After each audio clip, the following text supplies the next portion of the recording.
Olá, meu nome é Lucas Henrique, sou do curso de Sistema de Informação da Universidade Paranaense e vamos apresentar um conteúdo do professor Leandro, da disciplina de IHC. Essa disciplina busca falar sobre design de sites. E aqui para apresentar esse conteúdo, vamos usar, está sendo apresentado pelo Wesley. Wesley Bonifácio Alcântara, o RA é o 00179836. Paulo. Paulo Roberto Franco, RA 0017 8576. Roger Antônio de Souza, RA 0017 2257. E o meu, Lucas Henrique da Costa, com RA 0017 9271. A seguir, vai estar começando o conteúdo nos slides. Capítulo 16. Designer de sites. Introdução. O desenvolvimento de um site envolve muito mais que apenas o seu design. Existem muitas atividades de pré-designer preocupadas em estabelecer o objetivo do site, a quem ele se determina e como ele se encaixa na estratégia digital geral da empresa. Em organizações maiores haverá muita discordância e discussões sobre todas essas questões e essas políticas internas. Frequentemente afeta a qualidade final do site. Muitos sites ficam grandes demais, tentando atender muitas questões e ficam sob responsabilidade do pessoal do marketing. Usabilidade e envolvimento acabam ficando perto do fim da lista de prioridade.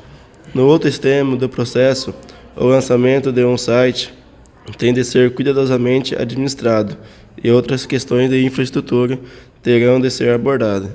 Por exemplo, como, quando e por quem o conteúdo será escrito e atualizado, quem lidará com os e-mails e com a manutenção do site e assim por diante. Entre esses dois extremos está a parte que nos interessa, o designer do desenvolvimento de um site que seja eficiente, aprendível e adaptável.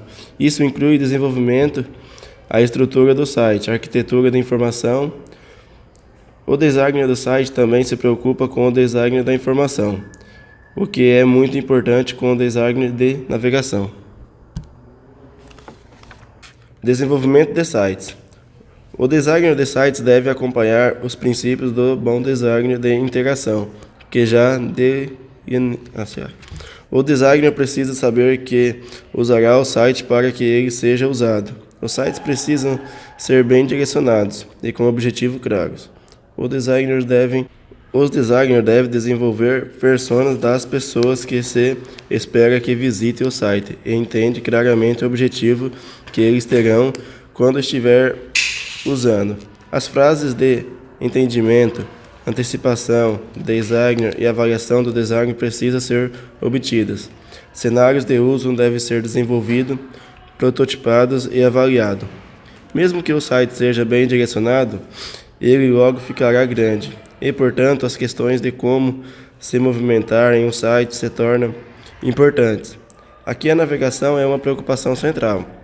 O suporte que permite às pessoas descobrir a estrutura e o conteúdo do site, e encontrar seu caminho para a determinada seção e o ponto-chave. A arquitetura da informação é uma área de custo devotada ao designer de sites e ajuda as pessoas a responder perguntas como: onde estou? Onde posso ir? Onde estiver? O que há por aqui? Barras de navegação na parte superior e na parte inferior das páginas da web ajuda as pessoas a desenvolver um mapa geral claro do site.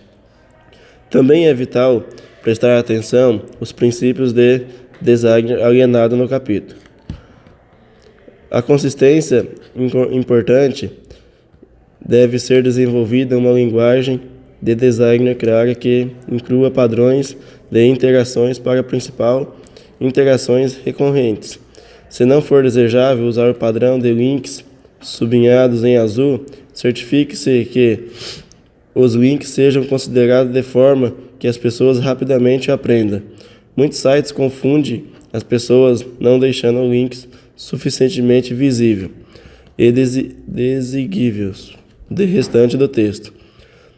Proporcione às pessoas retorno informado onde eles estão no site e esclareça o contexto e o conteúdo usando URLs, ou seja, onde o endereço da web. significativo de títulos familiares ajuda e pessoas a encontrar o que elas estão procurando e entenda o restante do conteúdo do site. Uma boa diretriz do site é minimizar a necessidade de rolagem e planejar o site e acessos em principalmente qualquer página, já que nem todos os visitantes chegarão ao sítio através da primeira página.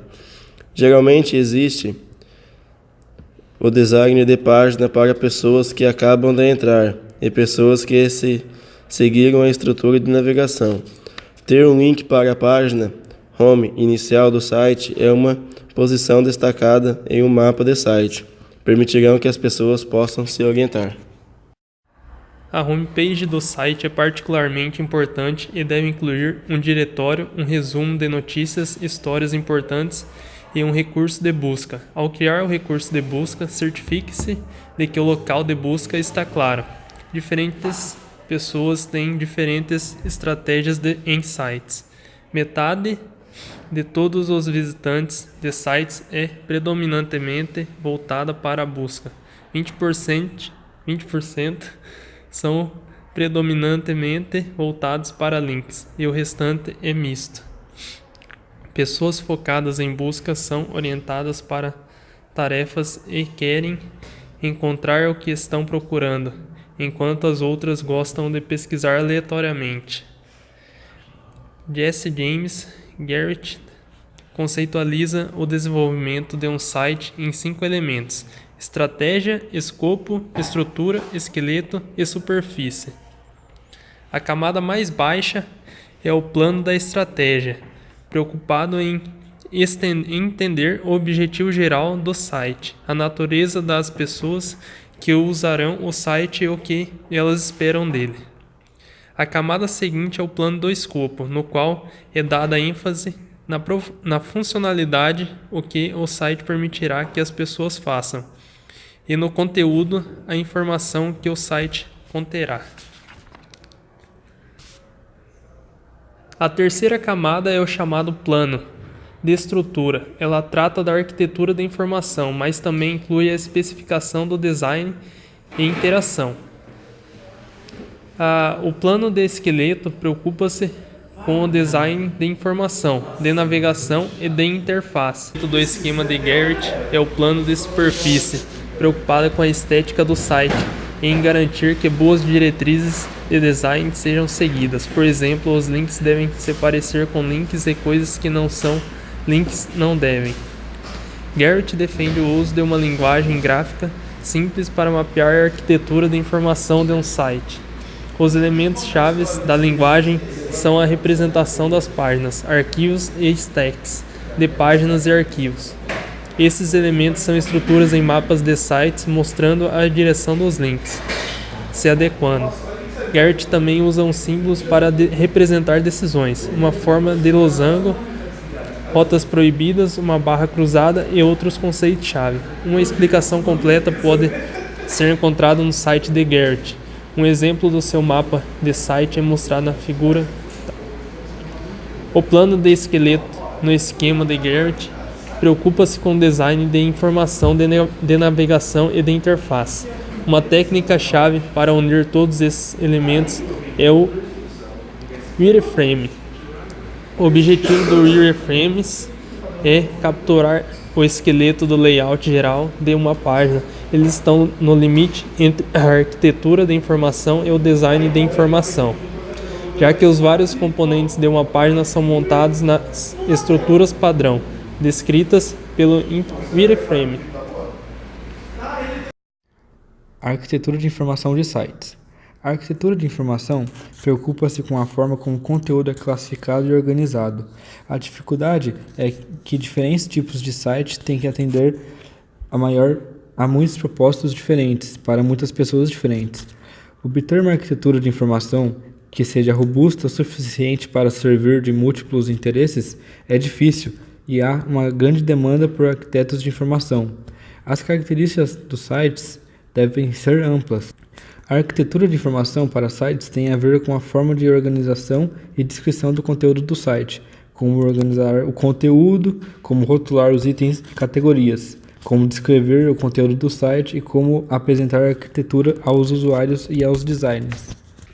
A escolha de uma ontologia ou esquema de classificação é crucial para a facilidade de se recuperar uma instância de um objeto. A ontologia é fundamental, já que afeta como as coisas podem ser organizadas.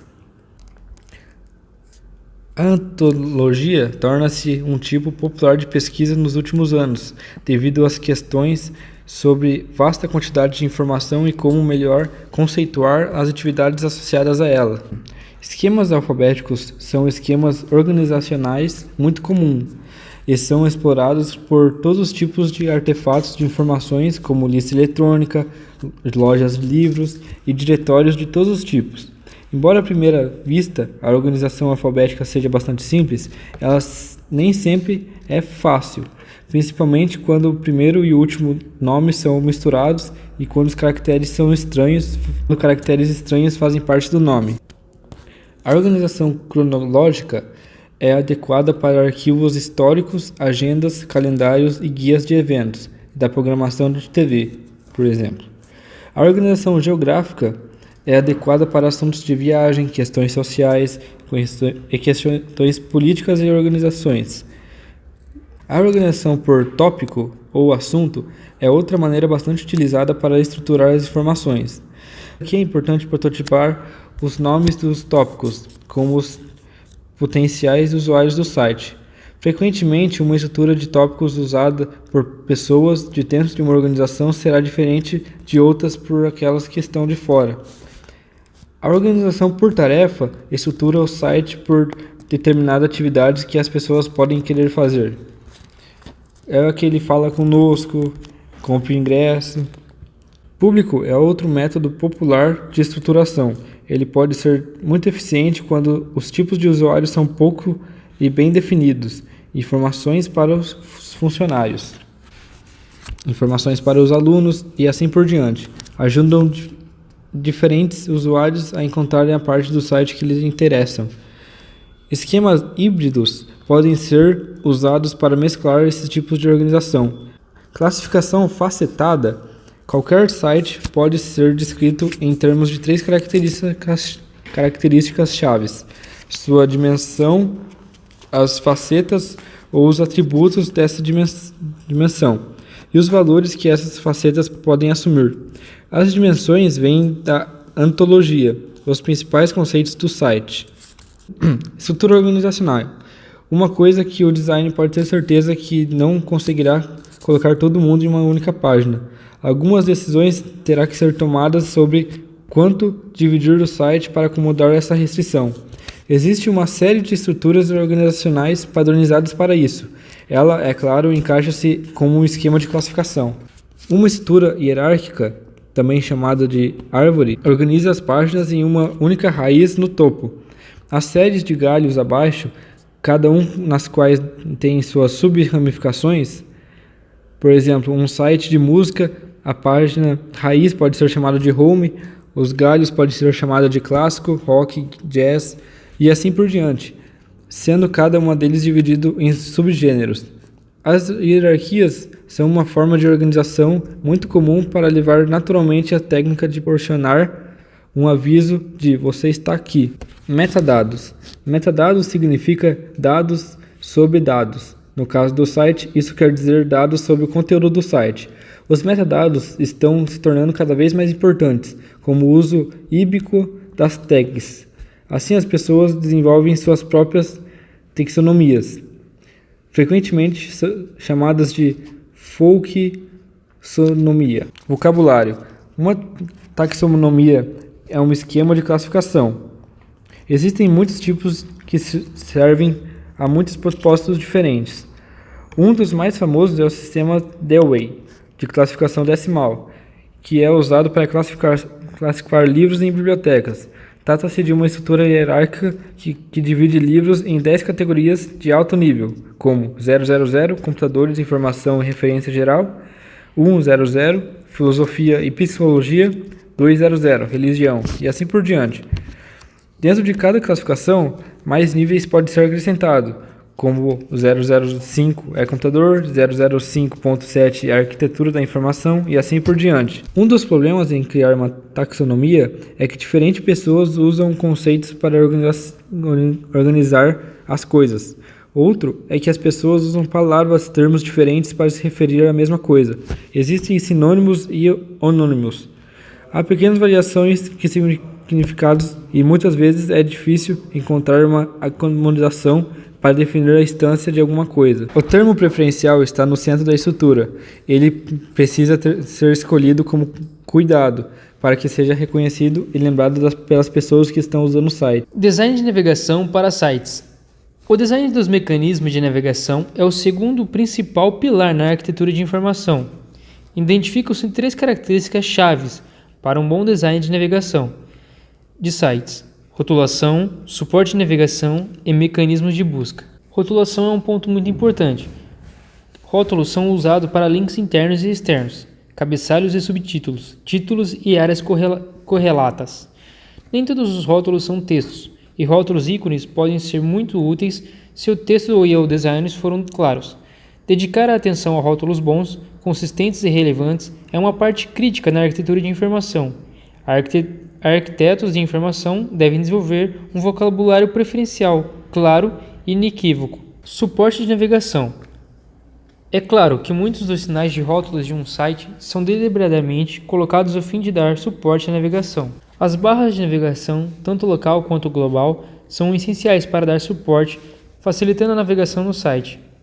Os mapas de sites e um bom retorno informando onde as pessoas estão estruturadas também ajudarão. Outra alternativa é proporcionar um caminho claro por meio de uma parte do site. Isso é particularmente importante quando uma série de atividade ou página tem de ser visitada em sequência. Um wizard para o site orientando as pessoas e explicando cada atividade pode ajudar. A busca. Um dos recursos importantes na web como um espaço de informação é o que muitos sites dão suporte à busca. Os mecanismos de busca podem ser comprados e os melhores são bastante caros, mas também muito eficazes. Mais uma vez, o vocabulário preferencial deve formar a base de busca e uma vez que os sinônimos tenham sido determinados, eles também podem ser usados para definir termos de busca e ajudar as pessoas a redefinir suas pesquisas. Como expressar uma busca é outra questão-chave. Na linguagem natural, se digo que estou interessado em cães e gatos, geralmente isso significa que estou interessado em cães ou em gatos, ou cães e gatos. Na linguagem do mecanismo de busca, cães e gatos significa exclusivamente cães e gatos. Isso porque os mecanismos de busca baseiam-se em lógica booleana. Portanto, para encontrar informações sobre cães e gatos, preciso dizer que estou procurando informações sobre cães ou sobre gatos. Pense no mecanismo de busca do Google. Observe como ele pode utilizar um vocabulário controlado para oferecer alternativas a palavras possivelmente grafadas incorretamente. Observa-se também que ela pode mostrar posicionamento da estrutura usando migalhas de pão, ou seja, marcadores de trilha. Outro ponto crucial a ser estudado é o Web Analytics. É uma parte fundamental para compreender as informações que são coletadas dentro do site, a fim de tomar decisões sobre as informações úteis e sobre as respectivas visitas que o site tem. Ou seja, o Web Analytics é a coleta e análise de dados referente a quantas vezes o site foi acessado, por quem ou que pessoas fizeram depois que entraram. É relativamente fácil obter dados sobre quem acessou o site no endereço de protocolo de internet IP, e é fácil acompanhar os cliques que foram feitos no site, ou pelo menos as páginas visitadas e os links seguidos.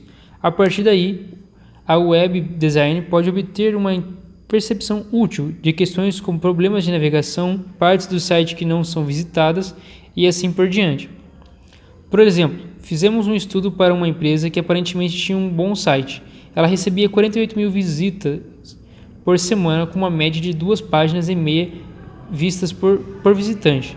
No entanto, a Web Analytics também revelou que havia uma taxa de 66% de clicagem, ou seja, 66% dos visitantes que chegavam ao site imediatamente iam para outro lugar.